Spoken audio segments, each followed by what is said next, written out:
If you've had the pleasure of living with a narcissist, working with one, clashing with one, or just dealing with one in any capacity, it's best to understand how they tick. You'll want to know what drives them, how you can manage them, and, if you're feeling bold, how to manipulate them, assuming you need to for some reason. It could help you survive certain situations or, at the very least, cut your losses. The most important thing to get: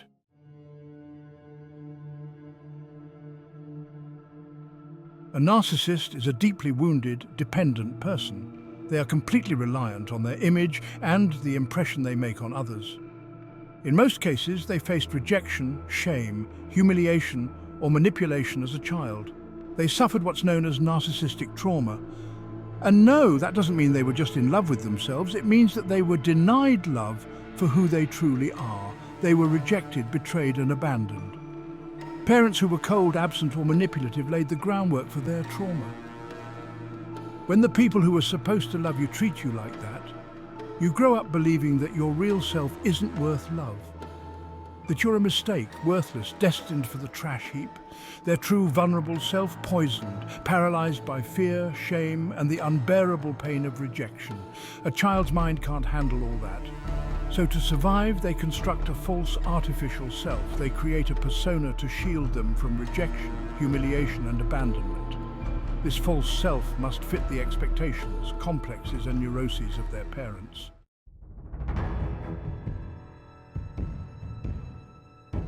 This is where narcissistic splitting occurs. Their personality cracks in two. The true self is that rejected, terrified child. The false self is the fabricated image they hide behind to avoid pain, a shield from the personal hell they carry everywhere. When you deal with a narcissist, you're not dealing with the real person, that genuine, feeling part of them. It's locked away in their personal hell, unreachable by you or even themselves. You're interacting with their defense mechanisms, the walls that protect them from their shame, fear, and pain. Their hell is loneliness, shame, and rejection.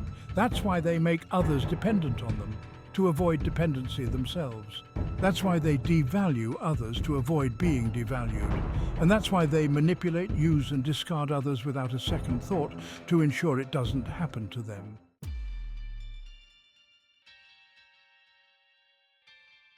This is the classic cycle of narcissistic abuse. It's what was done to them as a kid, and it's what they do to their victims. First, they idealize you. You're on a pedestal. It's love bombing. You're special, different from everyone else, a goddess, the light of my life. They reel you in, create dependency. Then comes the second phase, devaluation. You're worthless, a joke. Without me, you're nothing. Everything's your fault. Finally, they discard you. Your old news used up, thrown away like a broken appliance. Idealize, devalue, discard, closer, further, disappear. Welcome to the wonderful world of narcissistic abuse. Growing up, a narcissist's relationships weren't built on love or emotional support. They were built on manipulation, control, power, and dependency. That's exactly how they treat people now. They make those around them dependent and worthless because that's the only way they know how to interact safely. In a way, they're replaying the abuse they endured, transferring their narcissistic trauma onto you.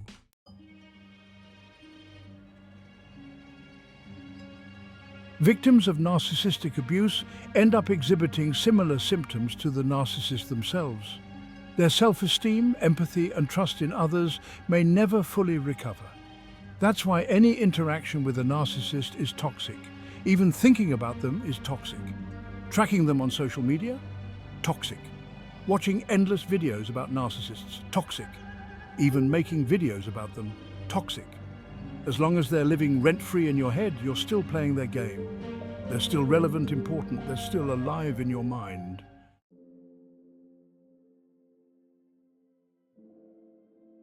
The best thing you can do with a narcissist is leave, cut all ties, isolate yourself from any interaction. It's like with addicts. The first step is full isolation from the substance. If you absolutely have to communicate, do it through intermediaries, lawyers, trusted friends. No, let's stay friends, no calls, no texts, no likes or comments, full block, full ban. It's a matter of survival and mental health. Stop exposing yourself to the radiation. Even if you desperately want to manipulate them, to hurt them, to get revenge, the best way to do that is to leave, heal, and live your best life. That will hurt them the most. It will tell them they're not needed, not important, that you're not dependent on them. You've moved on.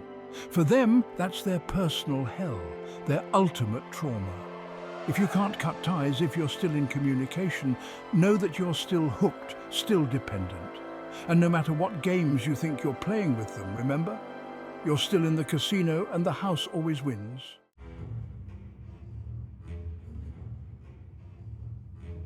If for some reason you have to keep interacting or even try to manipulate them, first ask yourself why. If you don't have a clear objective or reason, don't do it. If you're driven by emotions, hurt, anger, revenge, don't do it. If you're vulnerable or dependent, don't do it. Focus on your safety first. Narcissists have been playing the manipulation game their entire lives.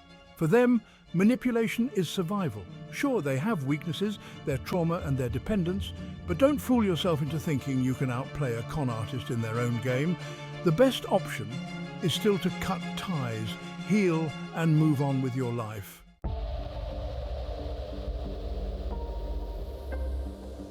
And if you're sure you're dealing with a narcissist and not, say, a psychopath, narcissists are dependent on their image. Psychopaths couldn't care less.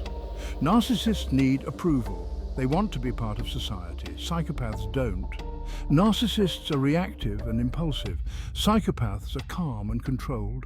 Trust me, you do not want to try to manipulate a psychopath. If in doubt, don't do it. The safest route is to make yourself unappealing to them. Be unavailable, invisible, absent, and slowly crawl toward the exit. But back to narcissists.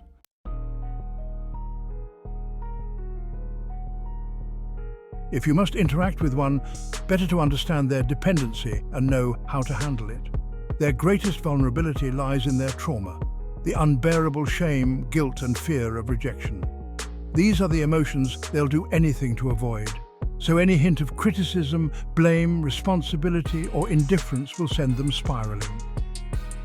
If for some reason you find yourself needing to stay close to a narcissist and yet manage to survive, first consider why you actually feel drawn to such individuals. But if you decide to stick around, if you continue to interact with them while minimizing your exposure to their toxic rays, you'll need a manual for navigating narcissists, how to care for them, what to feed them, how to train them like a pet, and how to ensure they remain happy, content, and beautiful so they won't bite, gaslight, or turn on you. Perhaps this narcissist is a spouse, a boss, or some invaluable employee whose work you rely on. You might just need to bide your time, saving money, gathering leverage, plotting your escape routes, or building a safety net while you endure this phase. Keep in mind, you're dealing with a wounded 5-year-old child. You're not conversing with the person themselves, but with their defensive mechanisms. A persona crafted to shield that injured child from unbearable pain through image, control, and resources. If you want a well-fed, majestic, and noble house cat rather than a man-eating tyrant, your job is to reflect the right image back at them, to affirm their sense of control, and provide them with quality narcissistic supply. You are there to mirror their image, control, and resources. With a narcissist, there are 2 roles, food and entourage. Your role as food is to be consumed, your role in the entourage is to elevate the king. If you're not doing that, then you're just food. If this gig doesn't sit well with you, it's time to leave. But if you decide to stay, then do your job well, or you'll end up as the meal.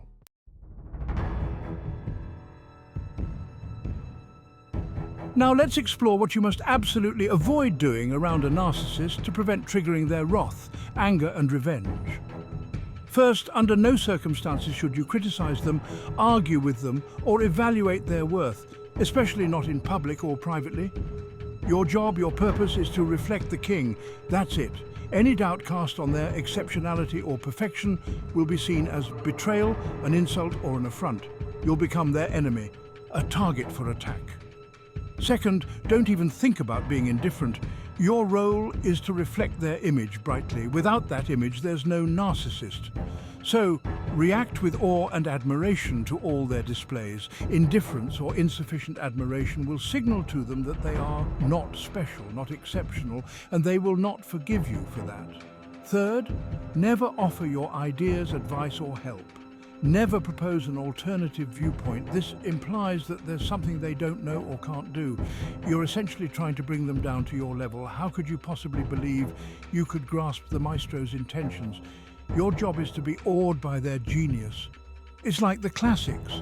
The subordinate must appear foolish and incompetent so as not to confuse their superiors with their own understanding. Fourth, don't share anything about reality with them. They reside in their safe hallucinations about themselves and the world. They dwell in an information bubble that shields them from pain. You don't exist in that space. You're merely a function, there to reflect and uphold those hallucinations. Don't dare assault their illusions with talk of reality. Reality encroaches upon their sense of exceptionalism and perfection, bringing them nothing but pain. Being beholden to reality is beneath their dignity. Lastly, don't offer them relationships, intimacy, agreements, or anything suggesting responsibility, prohibitions, limitations, or boundaries. This will only irritate them, as you're attempting to bring them down to your level, devaluing them. Your role is to reflect, to be an accessory, a keychain application. You are the moon honored to reflect the sun's light. From your lexicon, you'd be wise to eliminate pronouns like I, me, my, we, us, our. It's all about them, you, yours. If this scratches your ego, if you can't treat this like a job, you'll end up with a hungry, anxious, aggressive, toxic narcissist. They will attack anything that threatens their image while hoarding everything that nourishes it, protecting themselves from pain.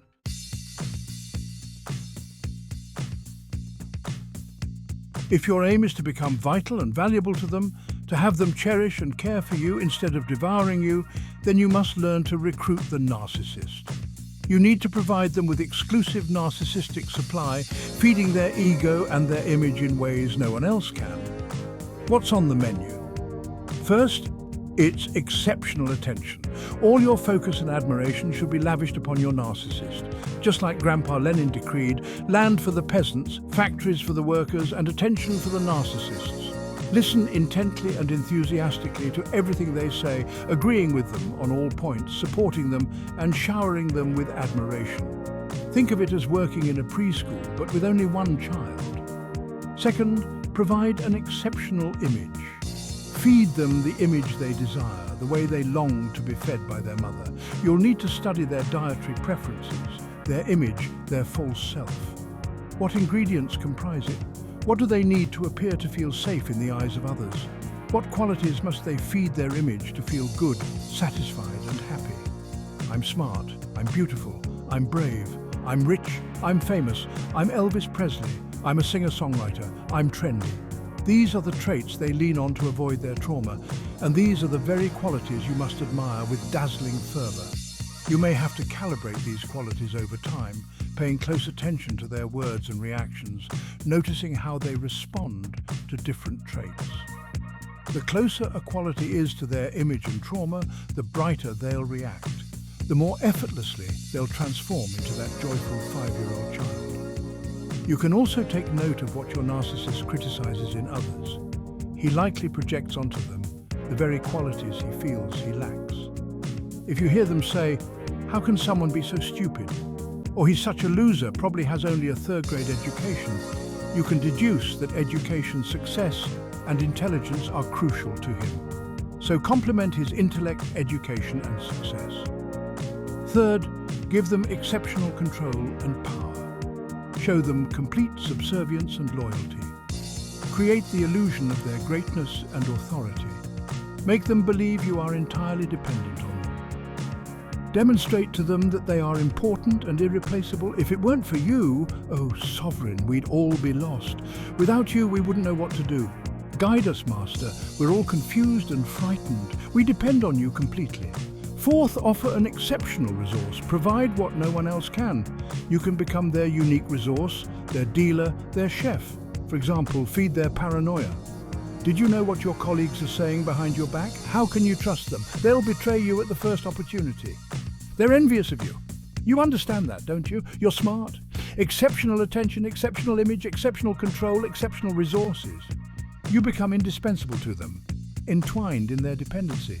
But remember, you're dealing with someone with unstable psychology. And if things go awry, they will most certainly go awry with a narcissist.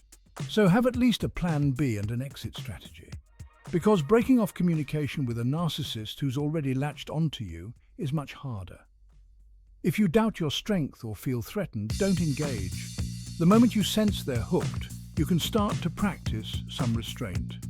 Gradually begin to withhold your exceptional resources. Start introducing them to your own emotions. You'll begin to appear in their hallucinations, establishing some boundaries, conditions, limitations, and restrictions. You can initiate with a hint of disappointment when they violate your personal space. Apply the carrot and stick method when they behave well. Lavish them with praise. You are my greatest, most exceptional, beautiful lion. If they engage in gaslighting or abuse, pull back slightly. I didn't know you could be so. Think of it as training dolphins. Reward good behavior with fish, and for bad behavior, give them less fish or none at all. Closer, further, warm, cold, plus, minus. If your reframing and expression elicits attack, revenge, anger, or punishment, revert to the previous stage. You haven't successfully recruited them. You haven't become their exceptional resource. You're trying to push them too soon or too crudely. Either they aren't a narcissist, or they're simply not for you.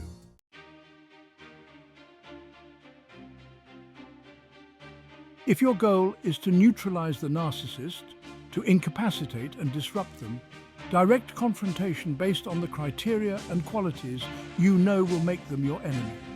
You'll unleash a brutal, vengeful maniac upon yourself. Not exactly the thrill ride you're looking for. A narcissist relies on image, control, resources. Thus they fear public exposure, loss of power, and their narcissistic supply more than anything. Therefore, first, you must break free from dependency. Quietly, without drawing attention, prepare for your exit. Save money, gather leverage, enlist the support of others. Learn, seek employment, shift the balance of power in your favor, and unhook yourself. Secondly, if they're emotionally ripping into you with insults, humiliations, provocations, and devaluations, you're nobody. You can't do anything. You have no skills. How can someone be such a loser? The principle can help. I am who I am. You are who you are. You have no bearing on my worth. Remove the desire for validation from your psyche. To them, you're only food. Thus, you are worthless. There's no need to convince a starving wolf of your worth. As they devalue you, become more valuable and scarce. When they see that they can't have you, they'll finally start to believe they are losing you. Finally, if you decide to part ways, never say goodbye. Let them ponder your absence, relish your departure, and become their secret poison. With narcissists, vanish into the fog, make them wonder, make them question, make them doubt. Ultimately, by your exit, you can't be forgotten. You were exceptional, they were an illusion. They will suffer for every moment you were gone. If you hold the upper hand, you might be able to set things right. Confront them by setting boundaries or raising their costs. If you keep this up, I'm gone. A skilled negotiator knows when to pull the leverage and when to let go, providing just the right amount of pressure without triggering retaliation. Thus, let the narcissist do their job. Consume, reflect, mirror. But don't let them suck you dry. When they're too hungry for attention and resources, they'll eventually trip over themselves.